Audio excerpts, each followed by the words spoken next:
जय जय जय श्री लक्ष्मी नारायणाय नमो नमः। श्री सीताराम श्री सीताराम। आज एकादशी है।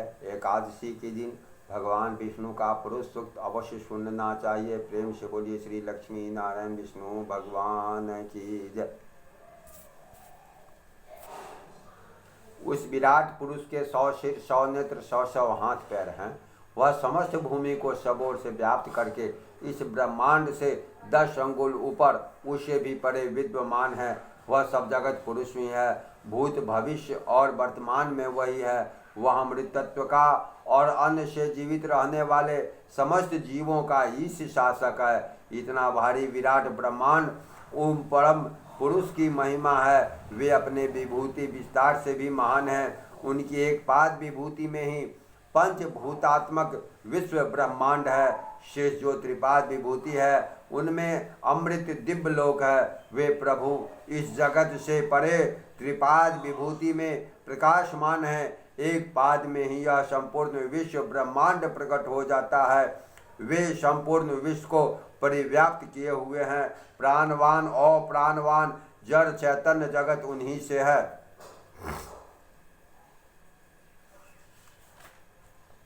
उन्हें आदि पुरुष महाविष्णु से विराट हुआ। इस विराट के आदि पुरुष वे ही हैं। वह आदि पुरुष उत्पन्न होकर अत्यंत दीप्त प्रकाश वाला हुआ। उसने उत्पन्न होने के पश्चात भूमि और शरीर आदि उत्पन्न किए। उस सर्वभूत यज्ञ से प्रशस्त पोषक पदार्थ घृत आदि उत्पन्न हुआ। उस प्रजापति पुरुष ने वायु में उड़ने वाले पक्षी, गांव में रहने वाले, जंगल में रहने वाले आदि पशुओं को भी उत्पन्न किया। उस सर्वभूत यज्ञ पुरुष से ऋग्वेद और सामवेद उत्पन्न हुआ। इसी से छंद उत्पन्न हुई। इसी से यजुर्वेद प्रकट हुआ। उसी यज्ञ पुरुष द्वारा घोड़े उत्पन्न हुए जिनके ऊपर नीचे दोनों ओर दांत हैं। ऐसे गर्दभ आदि पशु भी उत्पन्न हुए। उसी से गौ और भेड़ बकरियां भी उत्पन्न हुई। सृष्टि के पहले प्रकट हुए उस यज्ञ साधनभूत पुरुष को कुशाओं द्वारा पोषण करके उसी पुरुष के द्वारा देवता सातगण तथा ऋषिगण आदि उस मानस यज्ञ का यजन करते भय। उस प्रजापति विराट पुरुष को नाना रूप से प्रकट करने पर उनकी कितने प्रकार से कल्पना की। उस पुरुष का मुख क्या है, उसकी दोनों बाहु क्या हैं, उसकी जंघाएं क्या है और इसके पैर कौन कहे जाते हैं। उस पुरुष के मुख से ब्राह्मण हुए, बाहु से क्षत्रिय, पुरुष के जो दोनों जांग थे उनसे वैश्य और पैरों से शूद्र प्रकट हुए। उनके मन से चंद्रमा, चक्षु से सूर्य, कान से वायु और प्राण हुए और मुख से अग्निदेव हुए। इस यज्ञ पुरुष की नाभि से अंतरिक्ष लोक हुआ, सिर से स्वर्ग प्रकट हुआ, पैर से पृथ्वी, कान से दिशाएं उत्पन्न हुए। इसी प्रकार उस पुरुष में ही ये सब लोग कल्पित हुए। उस पुरुष के शरीर में ही देवताओं ने हविष्य की भावना करके यज्ञ का विस्तार किया।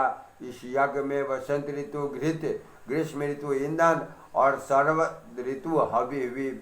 जिस पुरुष पशु का यज्ञ में करके देवताओं ने यज्ञ किया तब उस यज्ञ में 7 छंद उसकी परिधियां मान ली और 21 12 महीने 5 ऋतु, 1 आदित्य और 3 लोक या 3 अग्नि समिधाएं बनी। देवगण यज्ञ के द्वारा इस यज्ञ पुरुष का यजन करते हैं।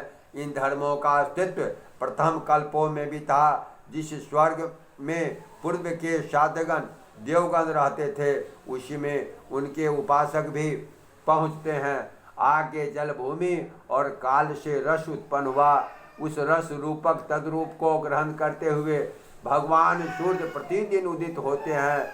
मनुष्यों को सृष्टि से भी आगे, देवताओं को रजा और एक शुभ करके देवता होते हैं। एक सृष्टि के आदि में उत्पन्न प्रधान देवता होते हैं। मैं उस महान पुरुष को जानता हूँ जो आदित्य मंडलस्थ है, जो तम से परे है।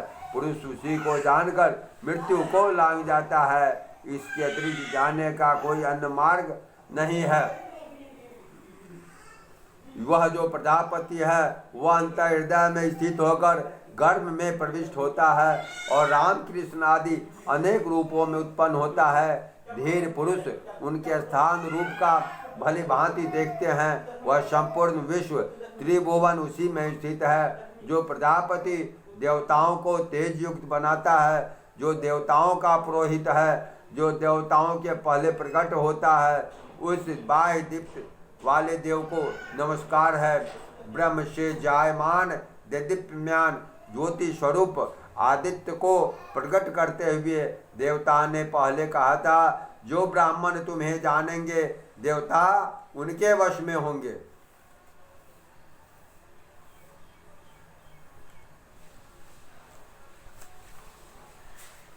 हे प्रभु, श्री देवी और लक्ष्मी देवी ये आपकी पत्नियां हैं।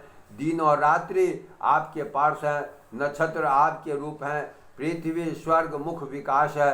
हमें आप प्यार करते हैं, इसलिए हमारा अभ्युदय चाहोगे, मैं सर्वलोकात्मक हो जाऊं, ऐसी प्रार्थना है। श्रीमद् नारायण नारायण नारायण भजमन नारायण नारायण नारायण श्री नारायण नारायण। जय श्री लक्ष्मी नारायण। नमो नमः। श्री लक्ष्मी नारायणाय नमो नमः।